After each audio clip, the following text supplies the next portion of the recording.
Faustino Catalina. Iglesia Noticia. COPE. Estar informado.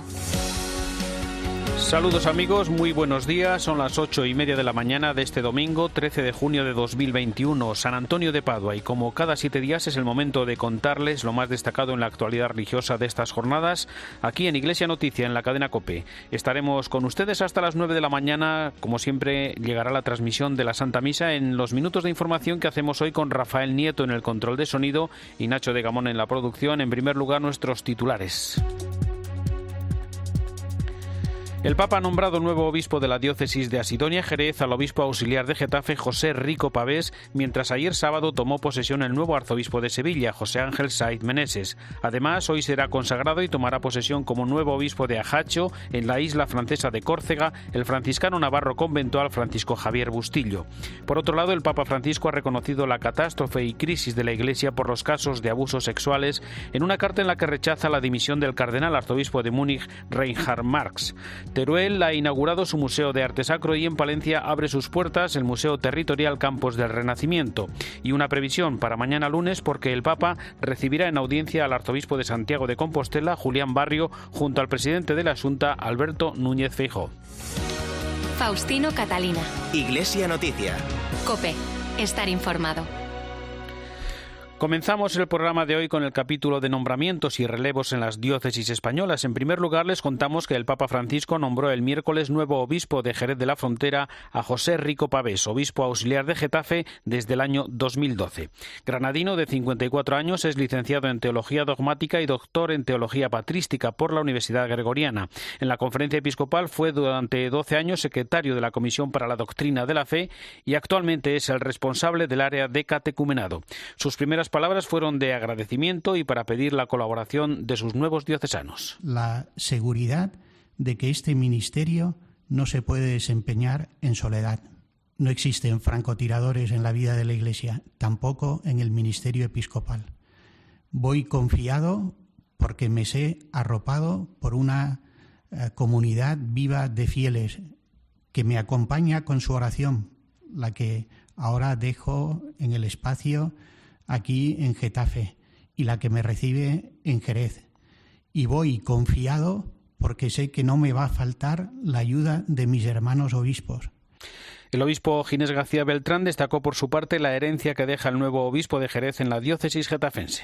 Nos ha dejado una herencia preciosa, marcada por su buen hacer teológico, por su entrega, por su discreción. Lo que nos ha dejado es una herencia buena porque seguro que va a marcar muchos de los pilares que sostienen y van a sostener la Iglesia que camina en Getafe. La iniciación cristiana, la dedicación a la celebración de los sacramentos, a la liturgia, con una buena fundamentación teológica, es lo que don José nos deja, ya digo, marcado por su ser de teólogo, de buen teólogo. Ayer sábado tuvo lugar en la Catedral de Sevilla la toma de posesión del nuevo arzobispo, José Ángel Saiz Meneses, que sucede en la diócesis hispalense a Juan José Asenjo. El nuevo arzobispo, que el próximo mes de agosto cumplirá los 65 años y que forma parte de la comisión ejecutiva de la Conferencia Episcopal, llega a Sevilla desde Tarrasa, nueva diócesis catalana, de la que fue su primer obispo titular durante 17 años, con un espíritu de entrega generosa. Ante la cultura dominante relativista y subjetivista, ofrecemos la centralidad de la persona de Jesucristo, porque la esencia del cristianismo es Cristo y la vida cristiana comienza a partir de un encuentro con Él, porque Cristo es el centro de la vida y de la misión de la Iglesia. También ofrecemos una moral firme y clara, que se fundamenta en el amor a Dios y al prójimo, en el respeto absoluto a la persona y a la vida humana, especialmente cuando esa vida es más débil e indefensa. Ante la pérdida de sentido y el empobrecimiento espiritual, ofrecemos el sentido de la trascendencia, la seguridad de que el ser humano es capaz de encontrarse con Dios. En este domingo de San Antonio de Padua está prevista la consagración y toma de posesión como obispo de Ajaccio, en la isla francesa de Córcega, del franciscano navarro conventual Francisco Javier Bustillo. Nació hace 52 años en Pamplona y hasta su nombramiento era guardián del convento San Maximiliano Kolbe de Lourdes, donde también era delegado episcopal y para la protección de menores. Les contamos también que el arzobispo de Burgos, Mario Iceta, pasó el martes por el programa Herrera en COPE, donde destacó el papel vertebrador de la capital castellana desde iniciativas como la construcción de su catedral que celebra los 800 años. Pienso que Burgos está en un lugar que nos recuerda cuál ha sido la vertebración de Europa, cómo se vertebra Europa, cómo se ponen los cimientos de lo que ha sido la cultura europea y también la cultura española. Por tanto, pienso que Burgos es un lugar de amplísimos horizontes en el tiempo y en el espacio. Y también pienso que Europa, que está, pienso, a veces un tanto desorientada, debe hacer memoria de dónde viene y cuáles son sus raíces profundas, que con hombres de esta categoría, como Fernando III o el obispo Mauricio, o lo que ha jalonado la historia de Europa durante estos siglos, pues tuvieron unas visiones mucho más amplias y mucho más profundas de lo que hoy en día quizás se estila. Como médico y especialista también comentó Monseñor Iceta la próxima entrada en vigor de la ley de eutanasia. Pienso que la respuesta a las personas que sufren es eliminar el sufrimiento y no eliminar al que sufre, ¿no? Por otro lado, cuando se dice que había una gran demanda social, no comparto esa opinión, ¿no? Y hoy en día el alivio del dolor, del sufrimiento, pues ha dado pasos gigantescos, ¿no? Llama la atención que sin haber una ley estatal de cuidados paliativos se haga una ley de eutanasia, ¿no? Donde además aparecen elementos que son pues un tanto extraños. Por ejemplo, al enfermo se le deja prácticamente solo para tomar decisiones, ¿no? Por otro lado, no es una ley solo para enfermos terminales. Es una ley para pacientes que tengan enfermedades incurables, incapacitantes y que generen dolor. Y explicó también cómo se plantea la objeción de conciencia. Aquí aparece la objeción de conciencia, pero también se hacen las cosas al revés. O sea, se dice, el médico objetor debe apuntarse en un elenco de objetores. Debe ser justo lo contrario. Quien esté dispuesto a hacer la eutanasia, que se apunte en la especialidad de eutanasia, ¿no? Porque por defecto la medicina es contraria a la eutanasia. De 200 naciones más o menos que conforman el mundo, solo 6 estados tienen la eutanasia, otros 194 rechazan leyes eutanásicas, ¿no? Pienso que esto nos tiene que hacer profundamente pensar y reflexionar.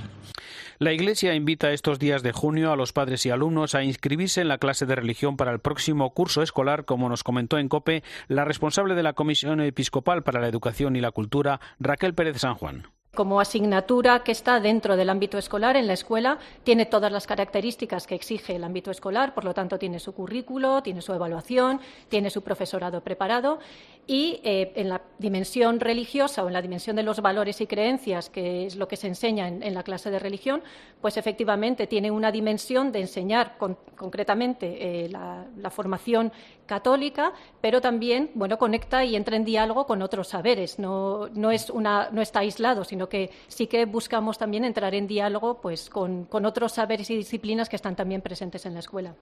Ayer sábado se proclamó la concesión del título de basílica para la Real Colegiata del Santo Sepulcro de Calatayud, un honor concedido el pasado noviembre para el único templo de la diócesis de Tarazona que ostenta el título de basílica. COPE Zaragoza, Enrique Pérez, buenos días. Buenos días. El de ayer fue sin duda un día grande para la diócesis de Tarazona, tras la concesión por parte del Papa Francisco del título el 9 de noviembre de 2020. Ayer tuvo lugar la proclamación solemne de este templo bilbilitano como basílica, un acto que suele celebrarse de forma casi inmediata a la concesión del título, pero que en esta ocasión hubo que aplazar debido a la crisis sanitaria. La Real Colegiata del Santo Sepulcro de Tarazona es en estos momentos el único templo de esta diócesis que ostenta el título de basílica. La celebración comenzó con la llegada de una representación de 120 caballeros y damas de la Orden del Santo Sepulcro de Jerusalén. Después tuvo lugar la Santa Misa de proclamación como basílica presidida por el obispo de la diócesis de Tarazona, don Eusebio Hernández. Dado que el aforo en los lugares de culto se ha reducido en estos momentos al 50%, 50%, hay prevista una segunda celebración con una misa de acción de gracias que tendrá lugar más adelante para facilitar la asistencia de todos aquellos fieles que no pudieron acceder al templo este sábado.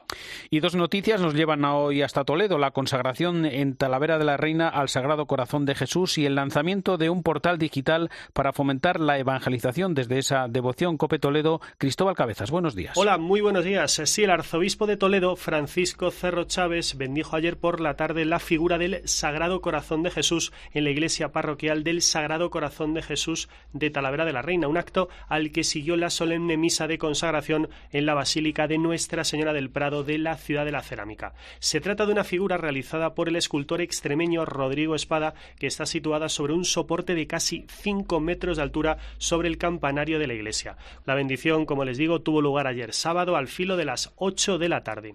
Y por otro lado, también subrayamos en esta Iglesia Noticia que el Instituto del Corazón de Cristo, que comenzó su andadura en la Archidiócesis de Toledo el pasado 15 de agosto de 2020, ha lanzado su portal digital www.icorazondecristo.org. El objetivo es convertirse en un lugar de encuentro y de comunión de diversas iniciativas apostólicas y eclesiales desde la perspectiva del corazón de Cristo. La web fundamentalmente alberga información sobre los fines del instituto y las últimas noticias de actualidad. El viernes se inauguró en tierras de Palencia el Museo Territorial Campos del Renacimiento, que permite contemplar el patrimonio de las localidades de Becerril de Campos, Paredes de Nava, Cisneros y Fuentes de Nava, en un proyecto que ha realizado la Fundación Las Edades del Hombre, cuyo secretario técnico es Enrique Martín.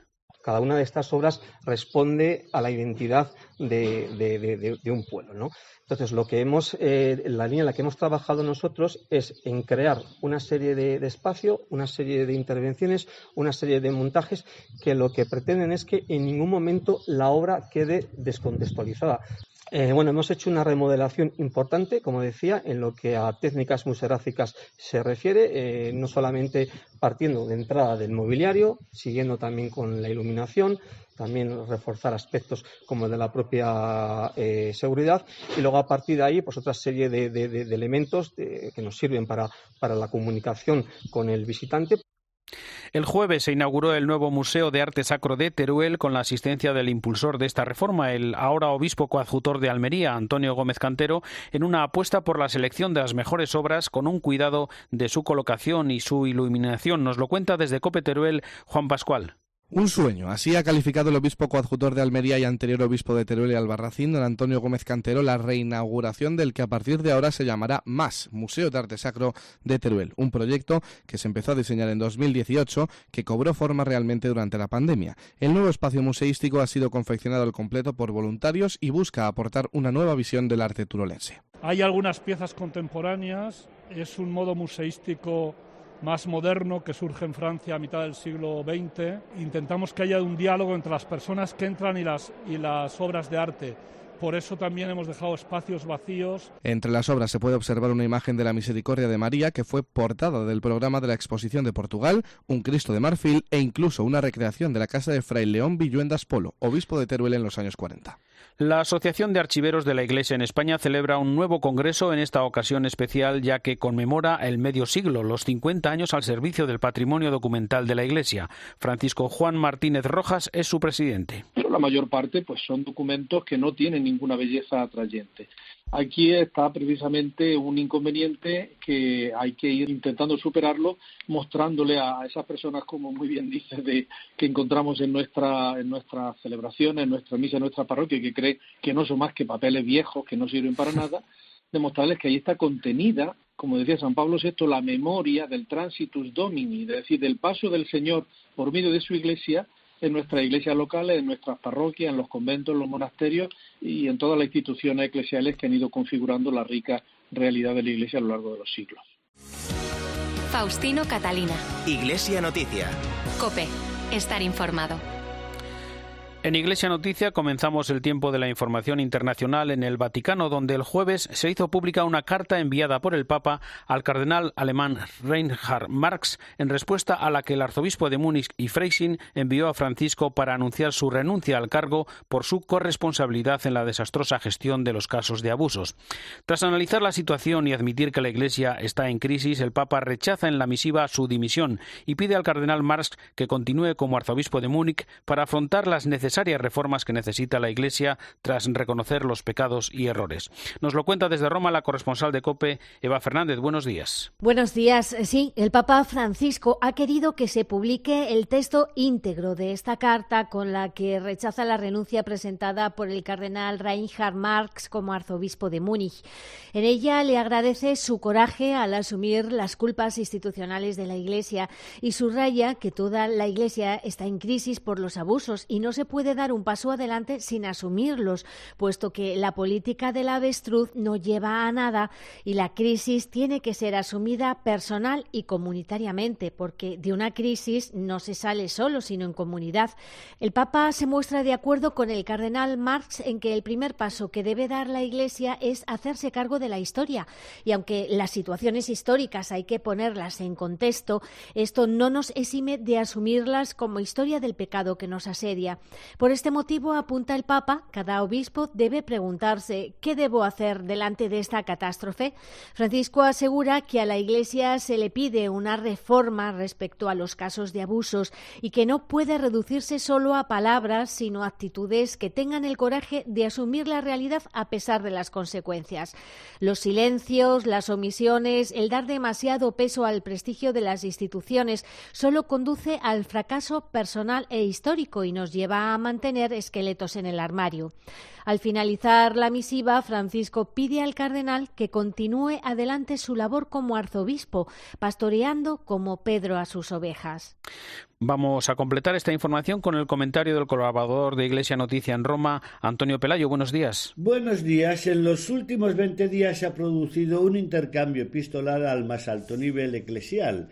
El 21 de mayo, el cardenal Marx le entregaba personalmente al Papa una carta en la que presentaba su dimisión como arzobispo de Múnich. El 10 de junio, Francisco le respondía no aceptando su dimisión y confirmándole como arzobispo de la archidiócesis de la capital bávara. Son dos textos que hay que leer con la máxima atención porque ambos han sido escritos con el corazón en la mano, sin entrar en circunloquios eclesiásticos, sin rodeos ni endulzamientos, yendo a la raíz de los problemas.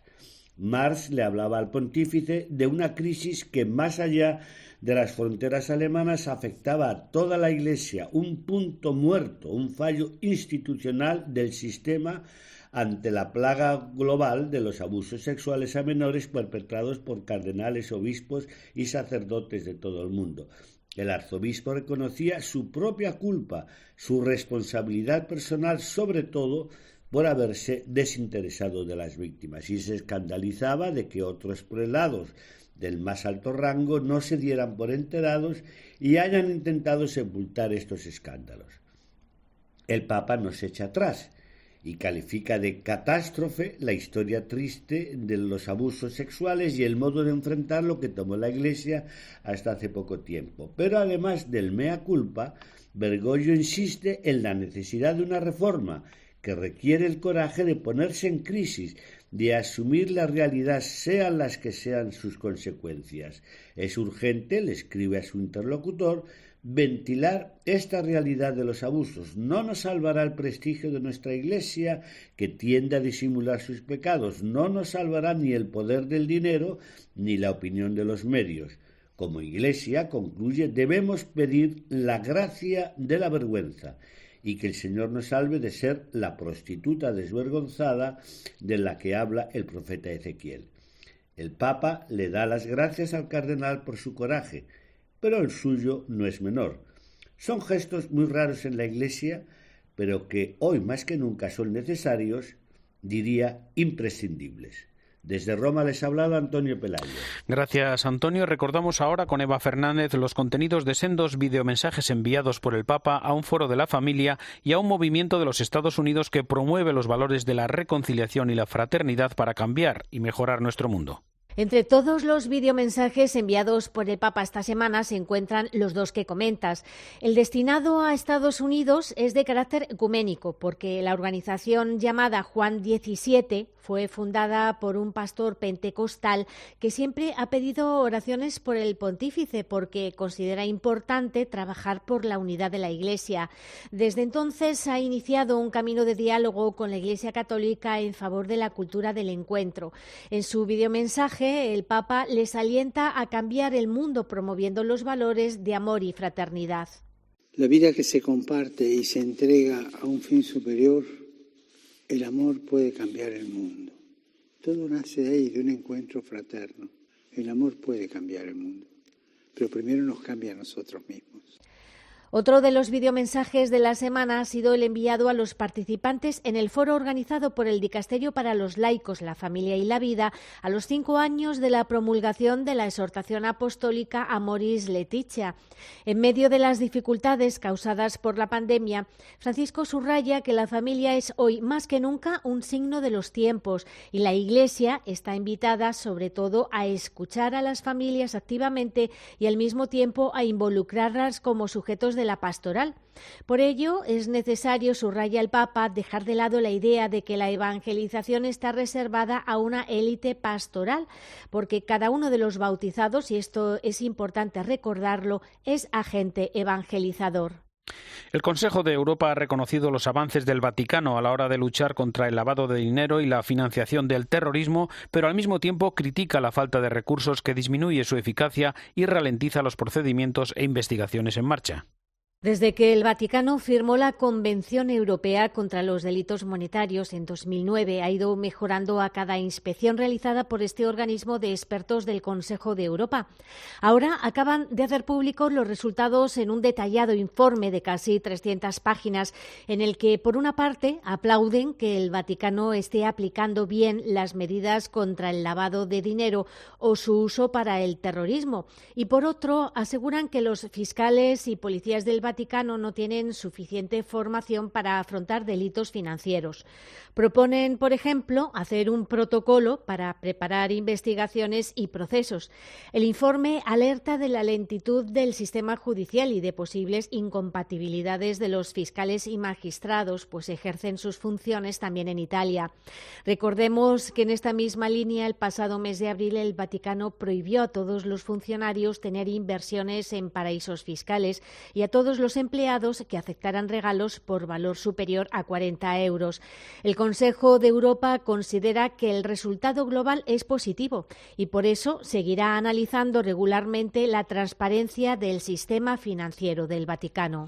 Gracias, Eva. Los obispos de la Comisión de Conferencias Episcopales Europeas y la Conferencia Episcopal de los Estados Unidos han hecho un llamamiento a renovar los principios y valores comunes de Europa y Estados Unidos ante la cumbre de Bruselas. Desde allí nos informa José Luis Concejero. Con motivo de esta reunión, los obispos europeos y de Estados Unidos han hecho un llamamiento a la renovación y consolidación de los lazos entre ambas potencias en nombre de los valores compartidos como libertad, democracia, el Estado de Derecho, la justicia y el respeto a la vida humana. Recuerdan los obispos la importancia de centrarse en las prioridades para no dejar a nadie en el camino en esta dura lucha contra la pandemia. La recuperación, insisten, debe ser justa y centrada en todas las personas. Además, exigen un esfuerzo extra aún mayor para conseguir vacunar en aquellos lugares pobres y vulnerables que tienen dificultades para acceder a las vacunas. En este sentido, insisten, Estados Unidos y la Unión Europea deben ser factores esenciales para conseguir que las vacunas